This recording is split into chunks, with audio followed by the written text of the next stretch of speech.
Now let's talk about the pricing policies for price determination.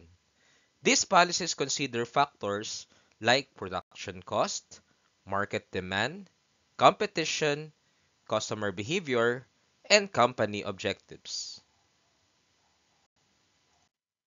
Now let's take a look on the common pricing policies used for price determination.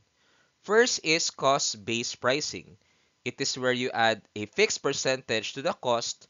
For example, if a product costs 100 pesos and the markup is 20%, then the price is 120. Second is demand-based pricing. It is where prices are set based on consumer demand and perceived value. Example is dynamic pricing, where prices adjust in real time based on demand such as airline tickets and ride sharing. Third is competition-based pricing. It is where prices are determined by looking at what competitors change. Example is competitive bidding. This is common in business to business or B2B and government contracts. Fourth is psychological pricing. It uses consumer psychology to encourage purchases. Example is charm pricing, where they charge 99.99 instead of 100. Fifth is geographic pricing.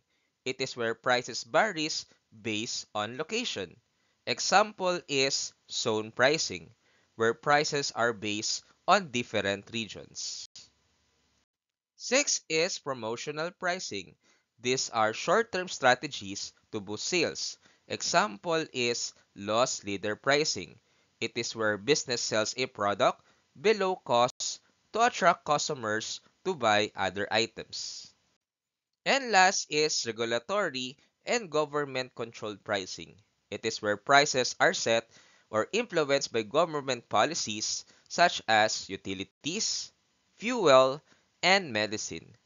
Thank you and please like this video and subscribe to my channel.